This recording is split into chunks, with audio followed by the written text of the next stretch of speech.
suis originaire d'un petit village des Vosges et mon père étant prisonnier, je n'ai pas eu la possibilité à son retour de faire des études. Donc j'ai eu un certificat d'aptitude professionnelle de métallurgie et puis voilà, j'ai aidé mon père pendant les années qui ont précédé mon service militaire. Il avait une petite entreprise de radio. Et à mon retour de service militaire, je me suis rendu compte que il me manquait manifestement une formation. Donc j'ai fait une formation professionnelle accélérée et j'ai obtenu un diplôme de technicien de radio. C'était le début de la radio-télévision. Et voilà. Et puis, donc, c'était le début des 30 Glorieuses. Je suis rentré dans une entreprise qui fabriquait des postes de radio, puis de télévision. Et je me suis vraiment passionné par tout cela. Finalement, cette entreprise a été rachetée par un groupe américain qui m'a demandé de le rejoindre à son état-major à Bruxelles. J'étais responsable pour toute l'Europe du marketing. Et puis voilà, de retour en France 10 ans plus tard, j'ai été donc recruté par une grande entreprise française qui m'a proposé de prendre la direction de cette entreprise qui avait 2000 personnes en France. Voilà, c'est l'essentiel de ma carrière professionnelle. Quand j'avais 17-18 ans, je faisais aussi de la magie. Je m'étais passionné dans cette période avant mon service militaire, parce que je ne faisais pas grand-chose. Donc je m'étais intéressé à la magie et j'étais le plus jeune magicien de France quand j'avais 16 ou 17 ans. Et je donnais des spectacles donc, dans les villes d'eau des Vosges et j'ai travaillé sur des bateaux également en Méditerranée.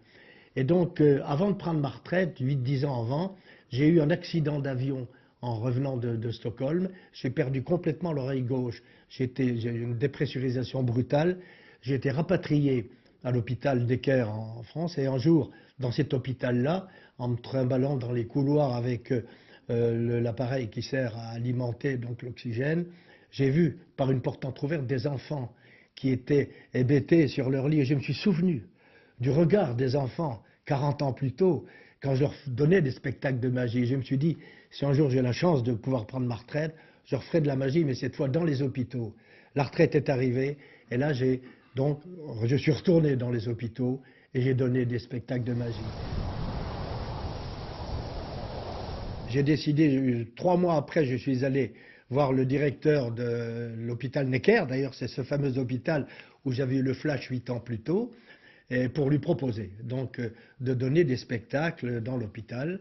Alors je suis arrivé avec un jeu de cartes, j'ai fait quelques tours, j'ai montré que véritablement, même si je n'avais rien fait depuis 45 ans, je n'avais pas perdu complètement la main. Et puis il a accepté. Et puis là j'ai donné un premier spectacle. Et très très vite, d'autres magiciens ont demandé à me rejoindre parce que le bouche-oreille a fonctionné et j'ai été demandé un peu partout en France. Et aujourd'hui, l'association est en train, prochainement, elle va donner son 500e spectacle à travers la France. Et c'est donc plus de 25 000 enfants qui en auront bénéficié. C'est un travail considérable. J'ai travaillé, je peux le dire, et c'est vrai, pendant les 5 ou 6 dernières années, 7 jours par semaine, 8 heures par jour, certainement, pour y arriver.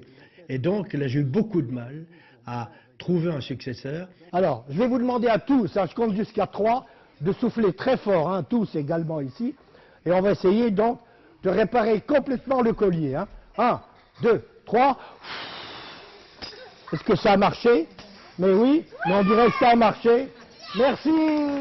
Magève a trouvé son successeur, puisqu'aujourd'hui, c'est Norbert Ferret, champion du monde de la magie, français, 37 ans, qui aujourd'hui a pris ma succession. Vous voyez que Magève a une longue carrière devant elle maintenant. Être vieux, c'est ne plus avoir d'envie. Et je pense que la jeunesse, justement, on la garde en soi chaque fois que l'on a des projets à réaliser, des projets qui nous tiennent profondément au cœur. Voilà, ça c'est important. Et il ne faut pas que ça soit utopique, qui corresponde à une certaine disposition, un certain savoir-faire, compte tenu de la formation qu'on a eue ou de l'expérience qu'on a eue ou des choses qu'on a vécues. Il y a des milliers de choses à faire, assurément, mais avoir envie de faire quelque chose qui serve aux autres, à mon avis, pour moi c'est ça ma démarche. Et être vieux, je pense que je serai vieux le jour où je n'aurai plus d'envie.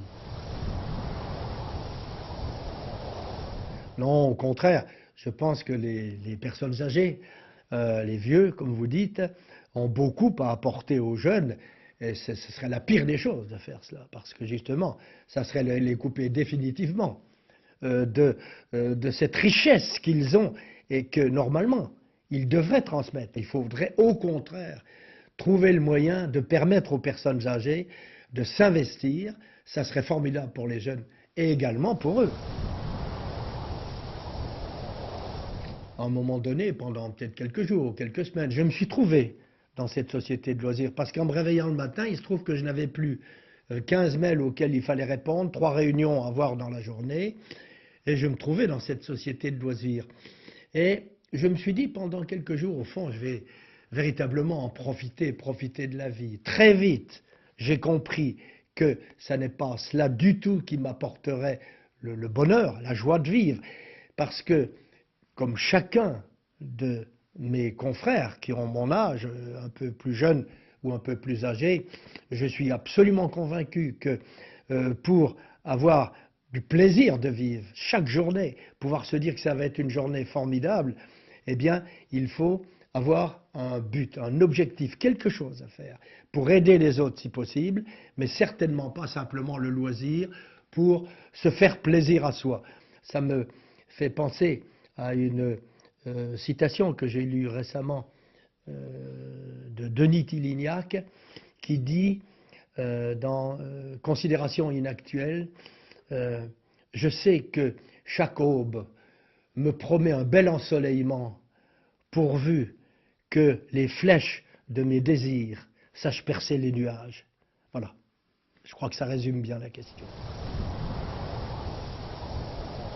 Je l'ai toujours aimé, je crois que c'est réciproque et ça n'a pas changé. Et je dirais même qu'avec les années maintenant, ça ne fait que s'intensifier puisqu'on passe beaucoup plus de temps ensemble, même si j'étais très pris par mes activités associatives, je vivais quand même dans la maison. Donc il y a eu sans doute une période de redécouverte mutuelle, bien sûr, mais ça n'a fait, pour ma part, que renforcer mon amour pour elle. Je ne peux pas répondre en ce qui la concerne, mais je crois pouvoir dire, et j'en ai maints témoignages de sa part, que c'est réciproque. Voilà, c'est peut-être présomptueux de ma part, mais je le ressens très fort pour ma part, et véritablement, c'est un vrai bonheur pour moi de vivre avec elle.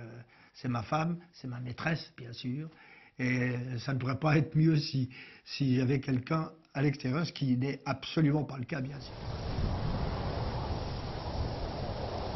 J'ai plusieurs pistes.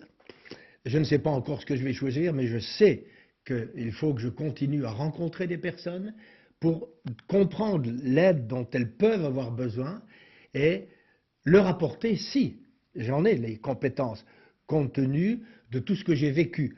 Ma force, assurément, eh bien, c'est les 80 ans de vie, vie mouvementée, vie parfois faite de difficultés, d'échecs, de réussites.